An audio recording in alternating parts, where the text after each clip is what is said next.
Hi there, good morning to you. We do apologize for that long break. I'm sure you know what technology day it is. Welcome to the news. It's now time for our headlines in this hour. Adabraka residents continue to live in fear following Saturday's robbery incident. Meanwhile, images and videos displaying movement of the vehicle used by the robbers are widely being shared on social media.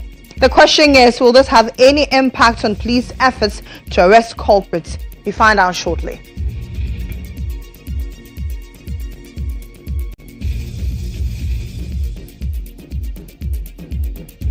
I'll be going live to our man on the ground, Calvin Powell, shortly for the latest update. Also in this belt, Ghana's Electoral Commission accuses independent candidate Apia Dankwa of forging signatures of witnesses. We have more on this also shortly.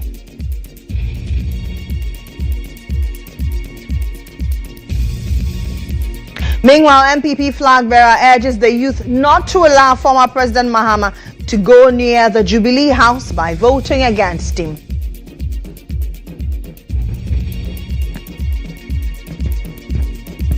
Ahead in business, the Bank of Ghana says it is taking proactive steps to address the cedi depreciation, but some economists say the Bank of Ghana governor is out of touch with its recovery coming at a high cost. We have details of these and many others all in the 60 Minutes bulletin. Stay tuned in.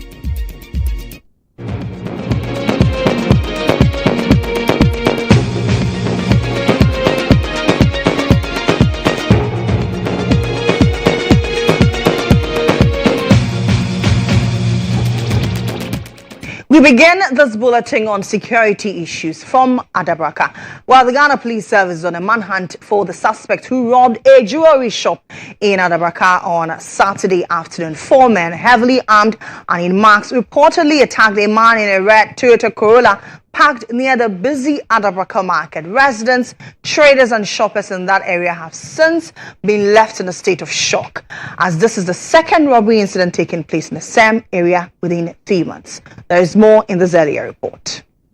Residents at Adabraka are calling on the government to, as a matter of urgency, beef up security in the area following 2 separate robbery incidents within just 3 months. On Saturday morning, 2 robbers wielding firearms and shooting indiscriminately were caught on videos carrying a stack of money in sacks from a gold dealer's shop. The robbers forced their way into a red Toyota vehicle, grabbing large sacks of cash that were stored inside. Within minutes, they loaded the bags into their own vehicle and fled the scene, while firing shots to keep onlookers at bay. Eyewitnesses and residents of the area have been left in shock. They gave accounts of what they witnessed to the news team. In the house, I heard the noise, so I thought it was knockout. But later, I hear koko, then I know that this one is a raffle. So as I come out, I saw a Highlander parking here. The face is showing down, and then the back is showing like this. And then I saw one person carrying the money inside sack. One person come and put inside the Highlander. So as I saw that, I ran to the police that it was an emergency, so they have to follow me now so that we come. So through to one police officer followed me with his rifle. We were running, but before we reach here, the car has gone. We didn't find the car. We are not feeling safe because what is going on, they can easily kill anybody around.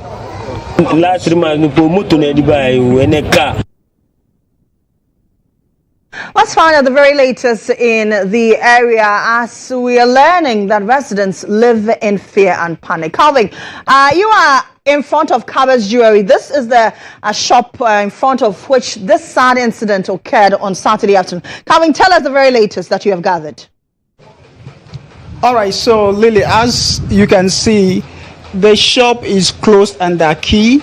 Aside from that, residents around here are going about their normal daily business, but what they've been telling me is that they are living in perpetual fear because they believe there could be a third occurrence of the incident, looking at the fact that in less than 3 months, two of the incident had occurred.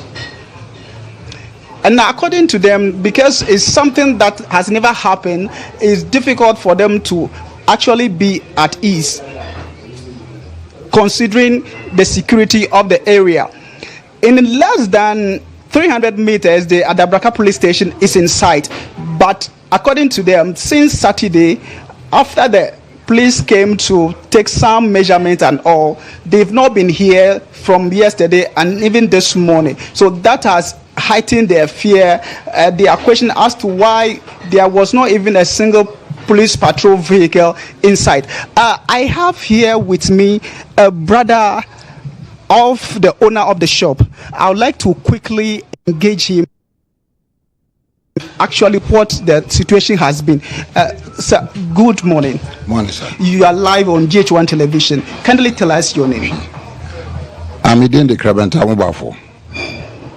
Yo, okay. Pacho, aseme si Saturday. Yenyan intia say, the second in less than 3 months. Can you give us a brief, in-depth of to what actually happened and what you are doing as a brother of the owner of the shop? Omo ba ha no mo 27th July and the omba na me man wa ha no mo piom kwa abonti no mu ra shop no obi no ma ya boa no command no mo fa no mo de koy ba na de ye koso ma beton ade amaye Saturday no omuvu ka ne sikwa ma no mo ka cross no mu bra se ne tan se ombi butu no no mo se scare wa chiri. Sisi no police for Aba Saturday. Assemble na omo catch them once na omo koe. Omo na ho ewom gunguhwe omo so omo ye ho adwuma so bache omo. Okay, you say last 3 months ebi asiye enti humboa bena mu ye etu ho answer na we esan esibio. Egu so aye boa ye ho for police patrol. E no makaka. To se e be kono mama police.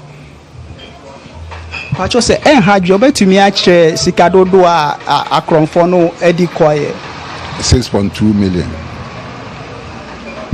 Old currency and as a New currency.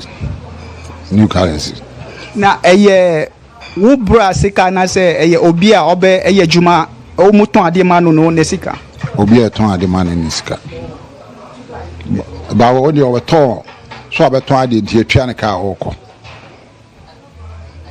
Enti endane mo ka sene ayi ade no esi o mo short enemo no ebe dane mo ka na se beton ade amai de sen security we ensem ofi ha wankohia no kwa mo ohia ha ntibi ne betra so na kwan e be fa so ehu de nyambe.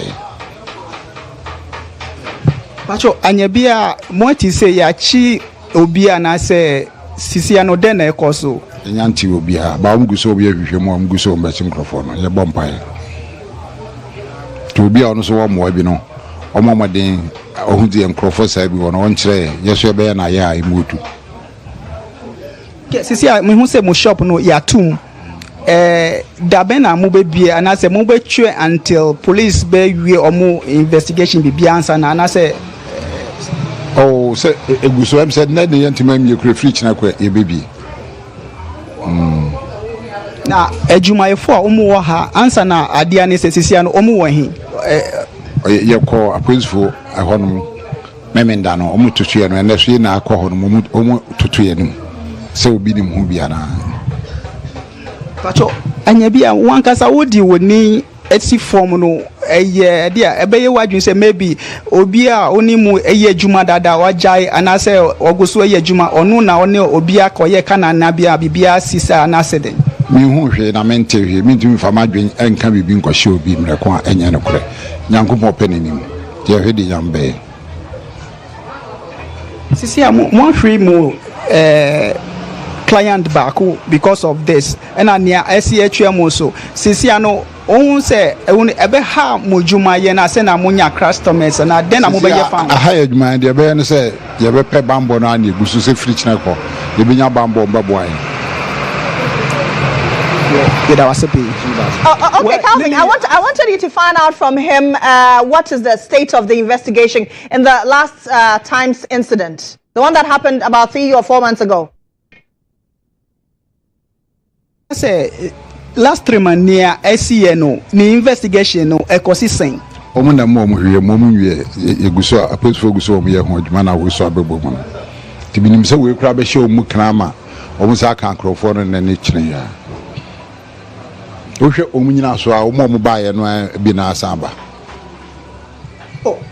Chese omo di motor by last 3 months omo na esamba so who do you say because police for a delay our investigation no enti na omo feel say police for omo nya hwe enti na omo samba ye na enipa no so omo anyi omo anim na obi animo ntom guso a omo hwehwe omo a day na dabia ye nya ho formation say omo guso minim say omo hwehwe mintimi nka say omo delay the last 3 months no say na omo di ko omo guso a omo hwehwe mu dabi me say sikana mo hwe last 3 months no answer na Saturday dia na New Year no omo first ka 400,000 Ghana and I didn't know man omo fire na worth $1 million.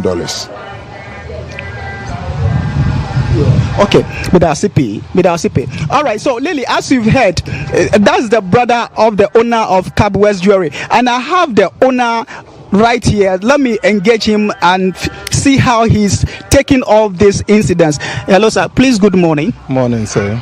Please, you're on GHOne television. Can you tell us your name? My name is Nana Kwame Afrani. That's my brother. We run the business together. All right, so tell us, what has been the state of affair concerning you and the shop in the last 3 months that you had 2 incidents that affected your business? Yeah, the first one was a blow. In fact, it was a big blow, and we thought nothing of such nature will not happen again, looking at the assurance given to us by the police that anytime we go there, they will tell us that they are on it. And unfortunately, that one was 27th of July. It was on Saturday, and that one was around 6:30, 6:45 p.m. And unfortunately, on the 2nd October, it was around 10:30 thereabout. So that is all I can say. Do you feel disappointed in the police in handling the first incident and the subsequent one?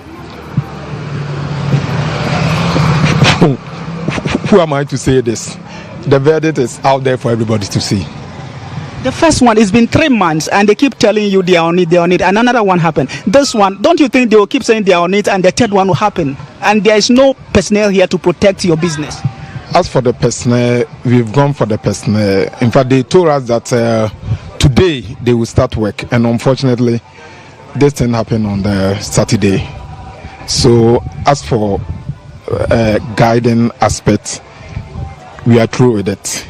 But for me to say that I'm disappointed or I'm not disappointed, the verdict is out there for everybody to see. All right, sir. One may ask, looking at the quantum of money that you deal with, why don't you involve the financial institution like banks and bank transfer and all that instead of dealing with cash?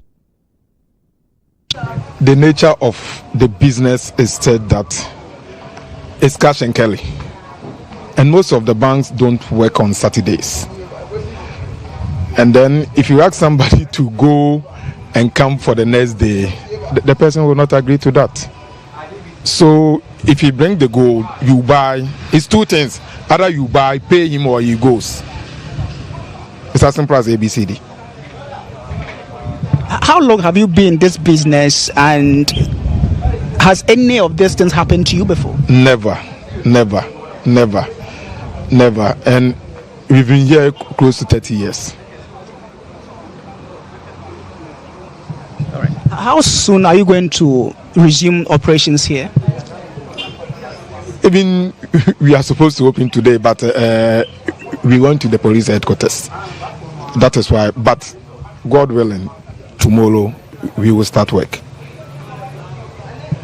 All right. So Lily, from the horses on my by God's grace, tomorrow they will start operations. Right, they will resume operations. Sorry, and that has been the situation. Some residents are expressing fear, and as the owner has indicated, he is engaged with the police service to provide adequate security in the area.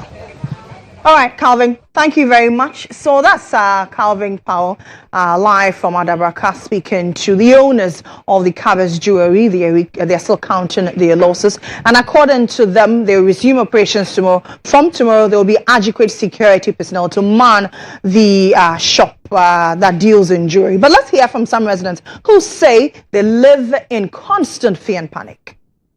I'm not feeling good at all because that day I went to Amasama, to Amamoli.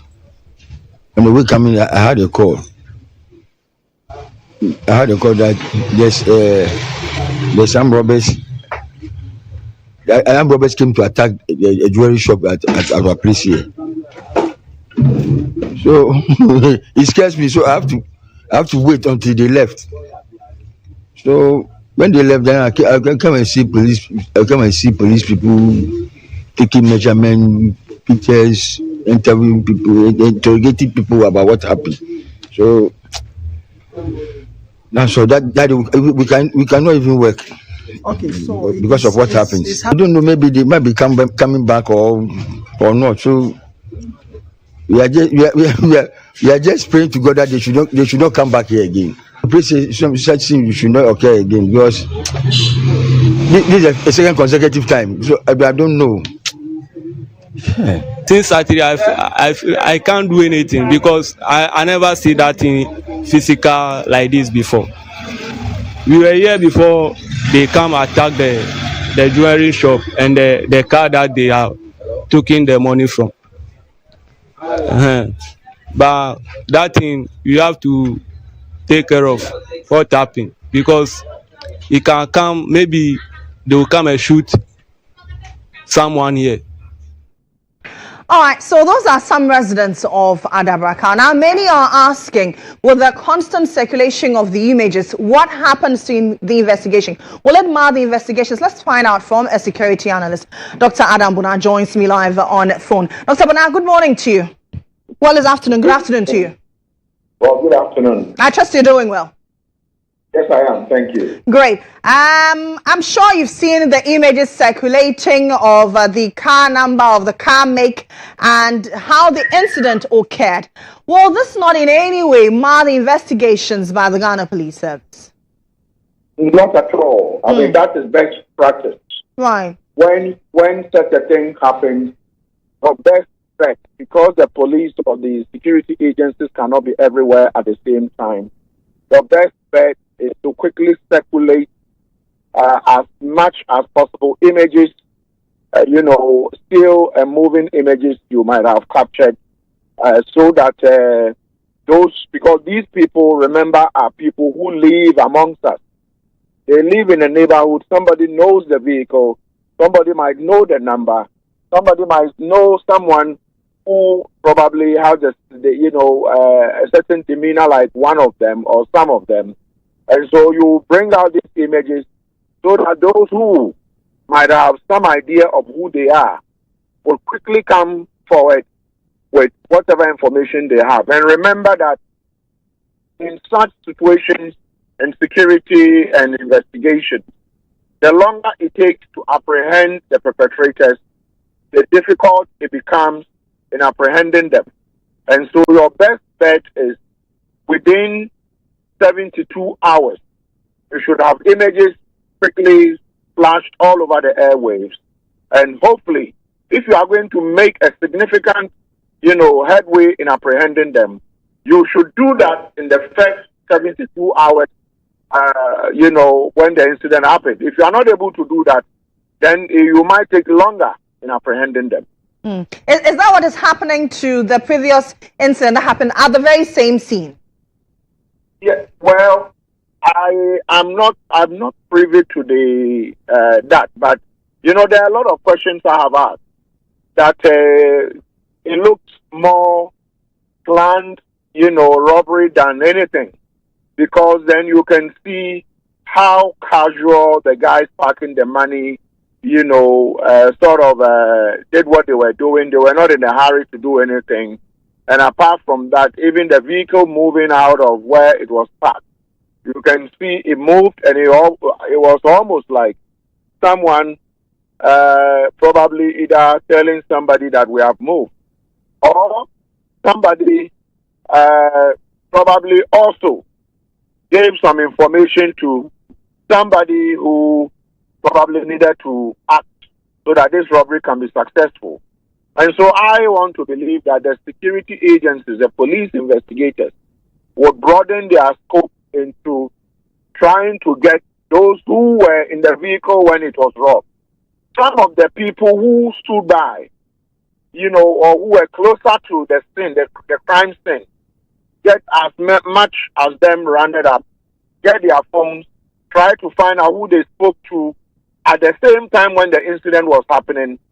Usually when these things are done, you are able to connect the dots and you are able to apprehend these people as soon as possible. But I think that the owners of the shop should bow down their heads in shame. You don't move this large amount of money with this, laxity, making it look like there's nothing, and risking the lives of everybody. Risking the lives of everybody who was in that neighborhood. Because if there was any confrontation, someone had also pulled a gun among the crowd and attempted to stop them from fleeing. Usually what they do is to bring down people, shoot everybody just so that they can get away. And people would have died. And so for me, I think that I have also asked that probably they need to look into claims of insurance. Is the place insured? The first time the place was robbed, did they have insurance? Did the insurance company pay them? Because then I'm also looking, if I am part of this, I would want to be looking at insurance fraud. So they need to broaden the scope. It looks more cooked than what is being put out there. And mine is that it looks like this issue is too, it was done too easy for me, too easy, and they needed to shoot here and there to get away. But I think it's a shame. The owners of the place should bow down their heads in shame. Should we then have a critical relook at security manning some of these institutions, forex bureaus, jewelry shops? Should we have a critical conversation about it? No, you see, I think after the Royal Motors robbery and the other robberies we saw in other locations, the advice has always been out there that if you are going to move large amounts of money around, call the police. And why were they moving them themselves? What were they moving them to? These are questions. And so it's not possible to put, state-funded security officers in front of every, forest bureau in this country. Then what is going to happen to the rest of us? I mean, it's not possible. So I think that these organizations should spend a bit in their own security. They could have dealt with these bullion van, agencies. Some of these bullion vans, most of them these days are armored. And so if the money had gone into the vehicle and these people appeared, you can shoot as many rounds as possible. They won't pierce through. And so as far as I'm concerned, it looks too appealing to, I think if this is how robberies are supposed to be done, then the attackers probably will not be in prison. I mean, I'll tell you that from the security point of view, the owners of the place look to me more of accomplices. Because then why didn't they call the police? You are moving 6 million cedis. Why? And they did it in the full glare of the public. In fact, so anybody, and you can see there were so many people moving the money. Anybody at all could signal, look at how hard the country is. And you are moving 6 million Ghana cedis in such a vehicle. And what do you expect? Come on. If I take out 1 million cedis, at a traffic stop, you don't expect that 1 million cedis I should get home with it. You'll be robbed, even if it's America or Britain or Germany. They will rob you. And that's exactly what happens. So for me, I think that those who are listening to us and watching us, they should take a cue. They should have involved the police, bullion van organization. Okay, Doc, thank you very much, as always, for speaking to us. That's Dr. Adam Bona. He is a security analyst. Let's move on and head to the election hub. See?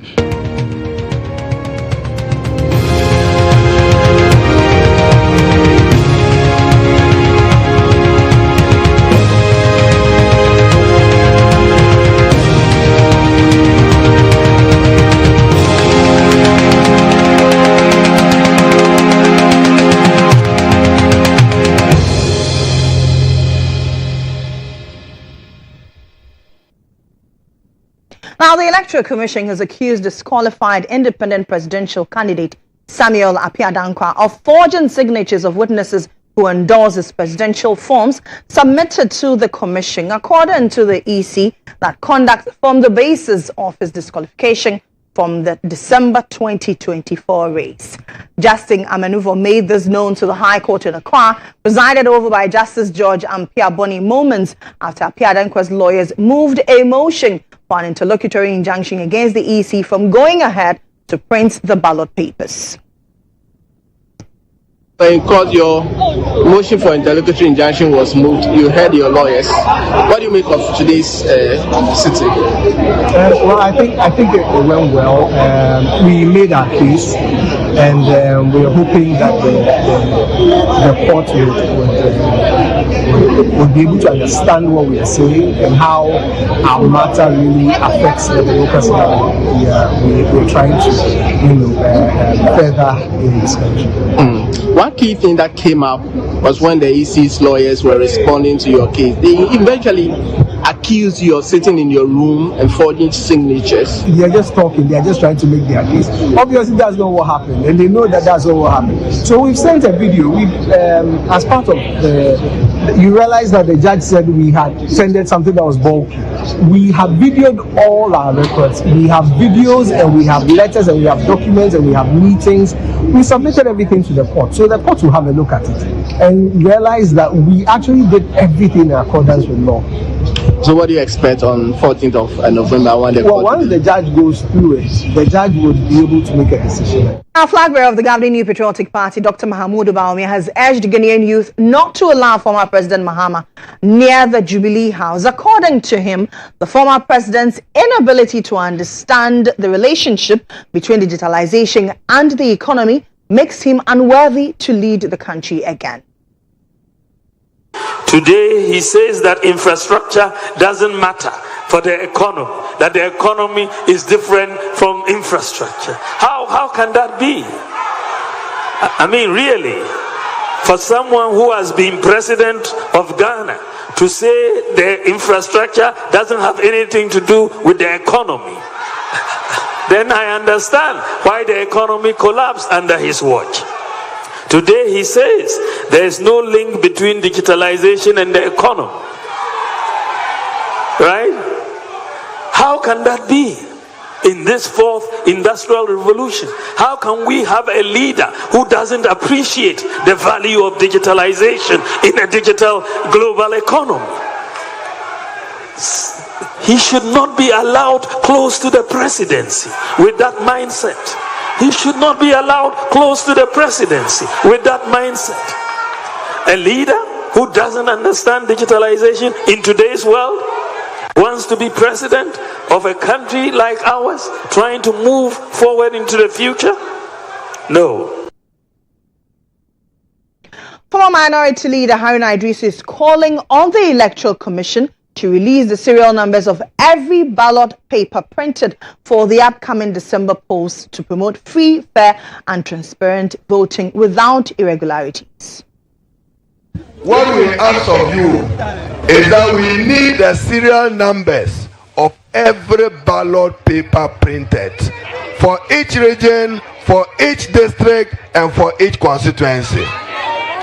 This is all we are demanding in the name of transparency. Our printed ballot papers is not enough.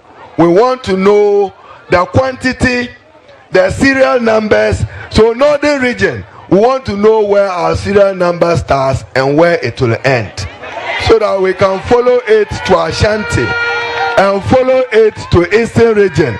If we find a ballot paper meant for Northern region in any region, we expose your fraud and your intention for irregularity in the elections.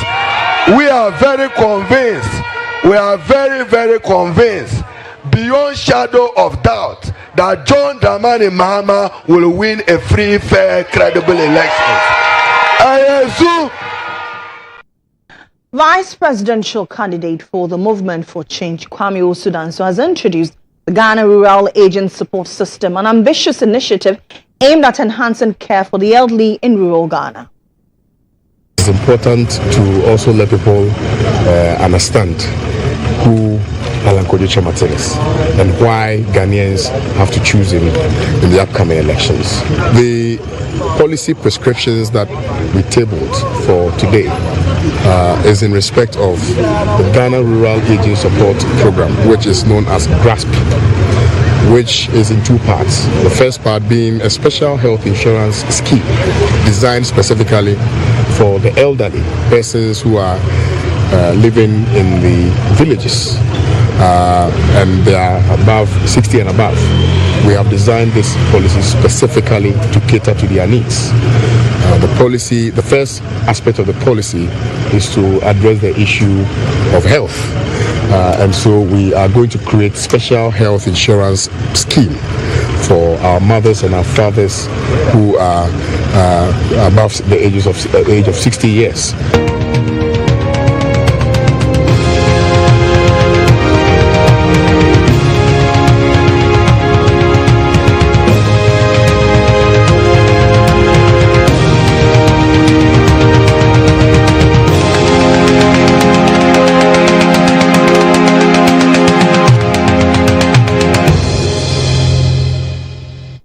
It's now time for the business news.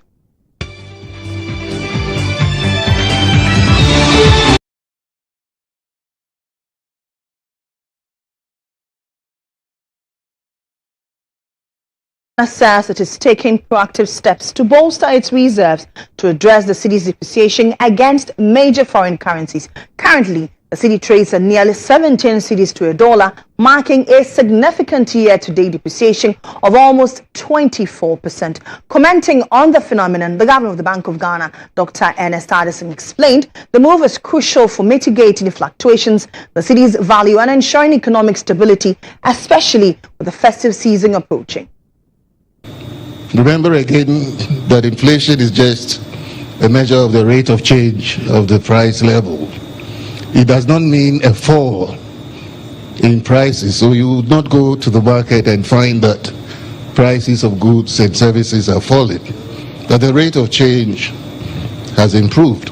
So these are the problems in our economy, the issues of the exchange rate, financial sector issues. I think that the good news is that we are making progress. And the developments we are seeing are not very different from what is happening in other jurisdictions. We need to continue to stay focused and implement the appropriate policies and build buffers to be able to support the progress that we are making.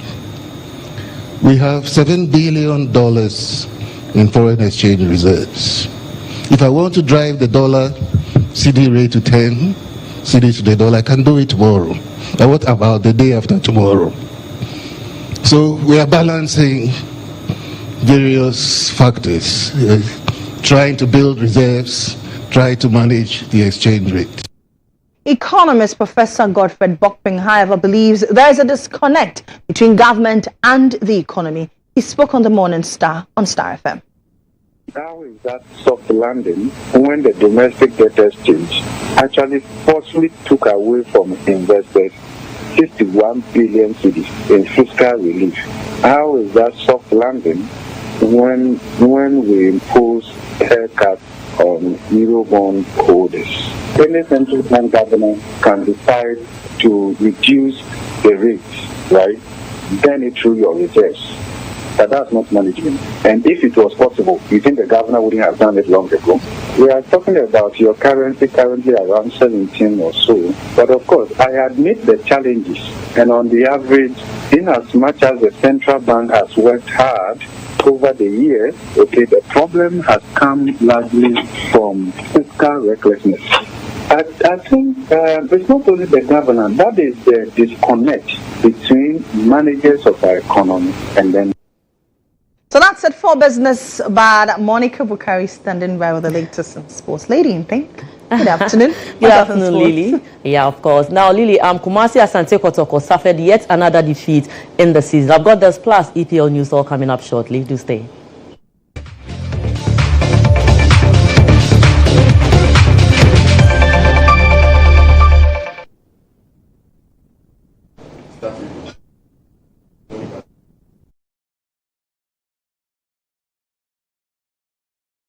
1-0 against Hearts of Lions on Sunday. Kwejo Obin's junior strike in the 28th minute separated the two teams at the Lenkley Stadium in Obuasi. The Porcupine Warriors have slipped to third in the table after being overtaken in second position by Nations FC. Meanwhile, Accra Hearts of Oak produced a sensational attacking display to beat dominant Midiama SC 2-0 at the TNA Stadium in an electrifying match. The Phobians scored twice from counter-attacks to record a comfortable win and consign the mauve and yellow team to their first defeat at home this season. Hearts of Oak have jumped to 7th in the table with 12 points, while Midiama SC remain in the 3rd place with 15 points from 9 matches.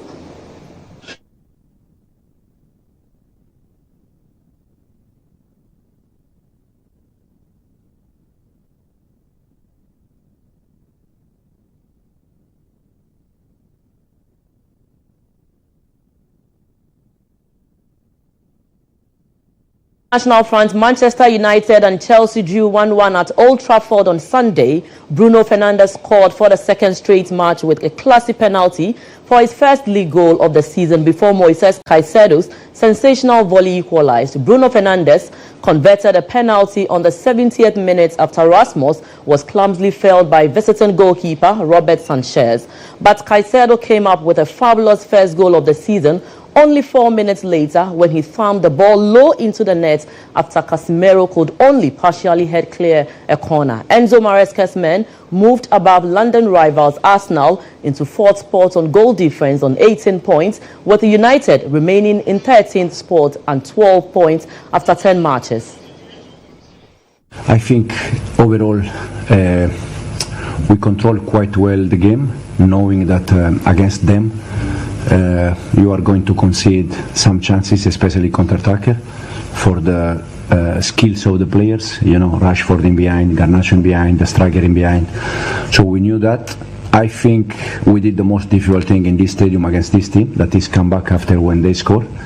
So we were down, we come back immediately, and probably after the 1-1, because of the desire to try to win the game, we exposed ourselves too much in the Today we're slightly disappointed because we didn't score the second one with the opportunities we had, and that's the feeling for me personally, and also in the dressing room, and of course over the last games that we played, we lost some points that we didn't convert our chances. The good thing always is the way I think is that when we create a lot. All through the season so far, and in that sense I'm not too worried. I think when the players are going to get in the flow of things with results coming and confidence growing, that goals will come.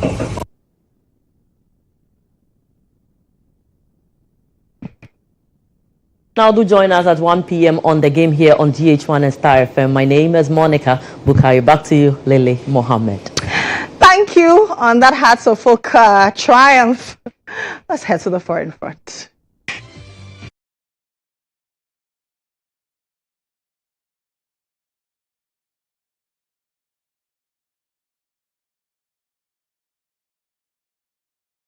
Presidential election tomorrow. Donald are making their final pitches to voters in a whirlwind tour of battleground states. Harris is focusing on Pennsylvania, while Trump is set to visit North Carolina, Pennsylvania, and Michigan. With both candidates addressing key issues, Harris pledges to end the war in Gaza, highlighting her foreign policy stance, while Trump reiterated concerns about election integrity, alleging without evidence that there may be fraud in Pennsylvania. The race remains tight, according to recent polls, with over 75 million Americans already casting their votes. Both campaigns are offering contrasting messages as they aim to win over undecided voters in these final hours.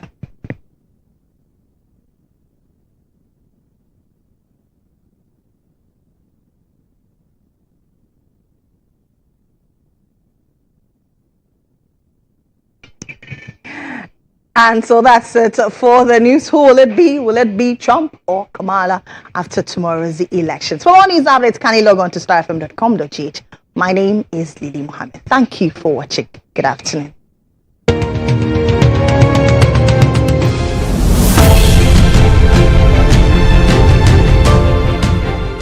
GHOne OV van has been one of the best vans I've used personally in this country. It runs a system where we are able to run on Dante to be able to do our broadcast mixed well also from this van. I've used this OB van for quite a number of big productions, i.e. 3 music awards, the late President Rollis' state funeral, Emmys Africa Awards, and a number of them. My experience with the GHOne van has been the state of the art equipment they have. Personal experience is you can use it for both indoor and outdoor, all events, conferencing, like anything you need a van to work for you, GHOne provides it. My experience with the van has been very good. Why? Because it has a number of facilities that I may not get in other vans. You know, the van has a very wide bench that can accommodate all my technical crew, ICCU, switcher, graphics, CG, and all of that. And then it also has a studio, a green room studio that comes with TriCaster. So if you want somebody to do commentary on a live event, you can put that presenter or host in that studio as well and get that running. To give an experience to our audience, we're also watching on TVs and online. Work with an Exo technology system, which makes your video mixing with Panasonic cameras, like a lot of other stuff in terms of content you need to get also for your live broadcasts. I prefer the GHOne van to a lot of other vans I've used, or even doing my own setup on a tabletop setup. Because on a production you see a number of people in the van. And so if you have a very small van, it means that it's going to be choked, and that will affect the creativity as well. The price has been discounted as well to accommodate varied budgets. And so no matter the budget you have, I understand you can have the track and do business with it. It looks huge, but very affordable. Cost is really, really affordable. My experience with this EMI Awards last year, super excellent. Try it, call them, and I'm going to give you the best of price. Really affordable.